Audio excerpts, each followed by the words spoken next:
Vamos lá.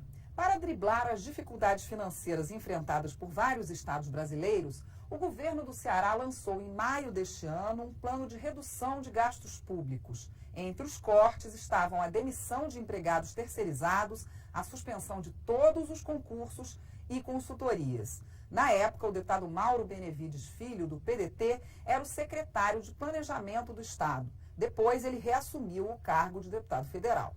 É com ele que eu converso agora. Eu sou Mariana Monteiro e este é o Palavra Aberta. Olá, deputado. Bem-vindo de volta. Que bom estar aqui mais uma vez na Câmara para poder contribuir com esse ajuste que o Brasil e os estados brasileiros e municípios também precisam. Deputado, quais os cortes que foram efetivamente feitos de maio para cá? Bom, primeiro fazer uma retrospectiva rápida de medidas de continuidade de ajustes que o estado do Ceará vem tendo. Eu vou me limitar aos últimos 12 anos, ou 13 anos, aqui no caso, porque são 8 anos da gestão do governador Cid e agora 5 anos na gestão do governador Camilo Santana. E várias medidas estão sendo tomadas ao longo dos anos. Por exemplo, a alteração da alíquota previdenciária de 11 para 14 já foi feita desde 2016. Você ajustar o tamanho do custeio da máquina também foi feito naquele ano e antes, já mesmo em 2013. Fizemos o teto do gasto, uma emenda constitucional com o teto do gasto totalmente diferente da União, que a União ela controla a despesa primária. Lá no Estado nós propusemos controle da despesa primária corrente. Por que essa palavra corrente? Para o nosso telespectador entender. Porque o investimento é em despesa primária. Então o que é que acontece com o governo federal? Previdência aumenta, o gasto com a folha aumenta, o custeio em si aumenta, e aí, por exemplo, um dos meus alunos da sala de aula perguntam, professor Mauro, e como é que o governo federal está cumprindo o teto? Uma razão muito simples. Ele vai lá no investimento e corta o investimento. O Brasil, que já chegou a investir 114 bilhões de reais por ano, o governo federal vai investir em 2020 19 bilhões. Portanto, quem está pagando o pato do teto do gasto, quem não está controlando absolutamente nada, são os investimentos, diferentemente da nossa emenda constitucional. Nós proibimos, por exemplo, Mariana, refis. Ou seja, pelos próximos 5 anos, é proibido refis no estado do Ceará. Só essa medida aumentou em quase 2% a receita corrente líquida do estado. Por quê? A perspectiva futura de abrir mão de receita foi eliminada. E eu vou dar um exemplo aqui do governo federal. De 2000 a 2017, o governo federal fez 31 programas de refinanciamento, os mais popularmente conhecidos como refis. O governo federal abriu mão, nesse período, de 800 bilhões de reais. Mas eles argumentam que é para entrar dinheiro novo. Mas isso de 2 em 2 anos tem esse mesmo argumento. Isso já caiu na boca dos empresários que alimentam, portanto, a perspectiva de ter o refis daqui a 2 anos e ninguém paga. Por isso que eu realmente comprovei na prática. Coloque uma lei e, como deputado federal, meu primeiro projeto de lei nesta casa foi proibir refis no âmbito da União, dos estados e dos municípios pelos próximos 5 anos. Mas não consegui ainda ter a aquiescência dos meus pares e, sobretudo, do Ministério da Economia para que isso pudesse acontecer. Então, é uma sequência de ações que foram sendo feitas e agora isso ao longo dos 12 anos como secretário da Fazenda. Sim, e agora, especificamente esse ano, como secretário de Planejamento do governador Camilo, nós tivemos que fazer que esse ajuste ele é permanente. Tivemos que suspender todos os concursos públicos. Tivemos que fazer um corte no custeio da ordem de 500 milhões. Tivemos que reduzir o número de terceirizados. Foram medidas que eram necessárias para serem tomadas e digo um pouco da minha experiência também. Essas medidas têm que ser tomadas sempre no início de governo, sempre no primeiro ano, seja do prefeito, seja do governador, seja do presidente da República. Que essas medidas muitas vezes são concebidas como impopulares. Mas eu sempre digo que ajuste fiscal, ele não pode ser visto de uma maneira idiosincrática só de corte.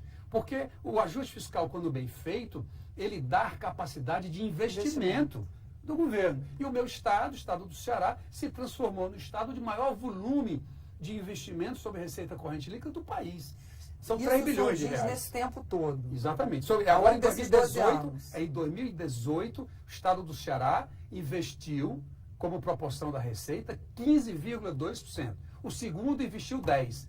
E por aí vai. Os estados mais ricos, Rio Grande do Sul, Rio de Janeiro, Minas Gerais e São Paulo, todos muito abaixo de São Paulo, só para que, Mariana, se tenha uma ideia do aprofundamento do ajuste que foi feito no estado do Ceará. Agora, nos revolta, está aqui na casa um plano de extraordinário, o secretário do Tesouro Nacional, que é tido como plano Mansueto, que vai contemplar só os estados de letra C e D, aqueles que não fizeram o seu ajuste. Nós que fizemos o ajuste fiscal e outros 8 estados, nós não vamos ser contemplados com qualquer melhora do perfil do nosso endividamento, com qualquer outra obtenção de um maior volume de transferências voluntárias, nada disso.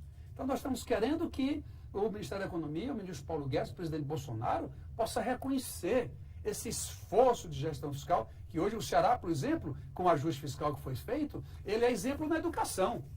O dinheiro bem aplicado, ou seja, a disponibilidade de recursos, a meritocracia da aplicação desses recursos, hoje das 100 melhores escolas brasileiras, 82 são cearenses. Do ensino médio... Isso é uma coisa impressionante. No ensino médio agora, acabou de sair, das 100, nós já estamos com 56.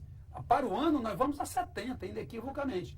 Portanto, o dinheiro não só, a gestão fiscal ela é eficiente, mas também nós fazemos uma extraordinária política pública. Pois é, essa coisa de reduzir, porque nesse caso o senhor reduziu concursos, reduziu terceirizados, quer dizer, as pessoas mais pobres sempre precisam muito do Estado, né, do serviço do Estado. Como é que o senhor alia uma coisa a outra? Esse é o ponto da gestão pública brasileira. O ajuste fiscal ele é necessário para poder você prover esse atendimento. Você tem que ter uma educação de qualidade para quem não tem dinheiro de pagar uma escola privada. Mas os professores têm menos concurso para professor, por exemplo? Pelo contrário, nós acabamos de fazer, há 2 anos atrás, 3.500 novos professores. Porque já havia sido feito. E outra coisa, nós suspendemos os concursos. Em janeiro, o concurso que está sendo feito, o Estado do Ceará vai contratar mais 2.500.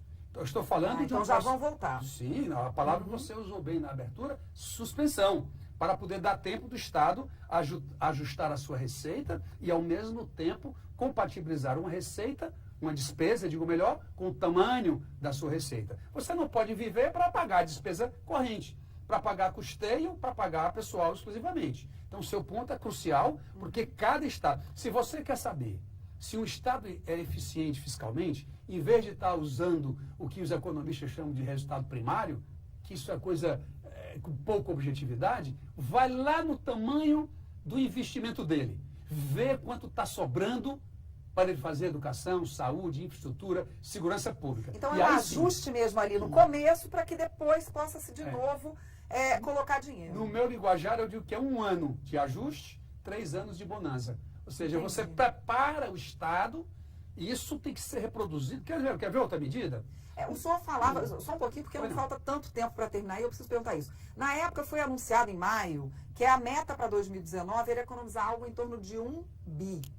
Quanto o senhor acha que foi, nós estamos em novembro, quanto o senhor acha que foi, conseguiu se economizar? Até setembro, nós já tínhamos 680 milhões já economizados. Em outubro deve entrar mais uns 120, 800. Portanto, a meta é altamente factível. Eu compreendo também que o mês de dezembro sempre tem alguns pedidos adicionais de créditos que acontecem. Se não chegar no 1 bilhão, chegarmos a 850, 880, com certeza é um ajuste muito forte que nem é raro um Estado conseguir uma dimensão dessa. Quer ver outra medida importante do lado da Receita? Que eu estive com o Ministério da Economia, tive com a equipe, tive com meu colega e amigo, o ministro Paulo Guedes, cortar 10% dos incentivos fiscais. Nós cortamos no Ceará há muitos anos. Aqui vão fazer por emenda constitucional.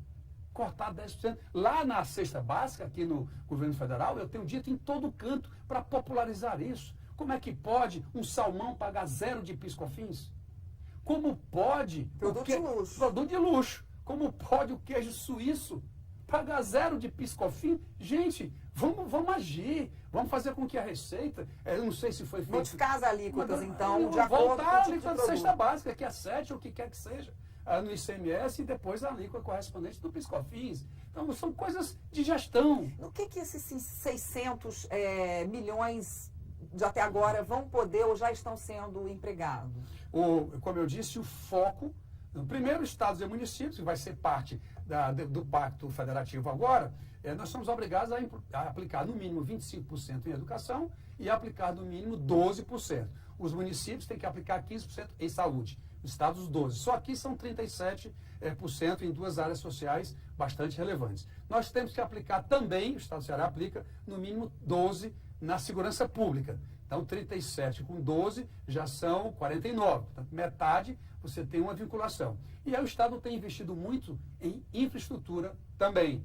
Nós ampliamos o porto do Pecém e recebemos o maior investimento privado da América Latina, que foi uma siderúrgica com 18 bilhões de reais de investimentos. Isso, inclusive, transformou o Ceará em um estado deficitário no seu setor exportador e passou a ser agora grande exportador. Quando você faz exportação menos importação, o Estado exporta mais do que importa. Exporta mais do que importa. Há quanto tempo? Isso já tem uns 9 meses. Ou seja, as placas de aço já estão... Esse ano, então. Foi esse ano.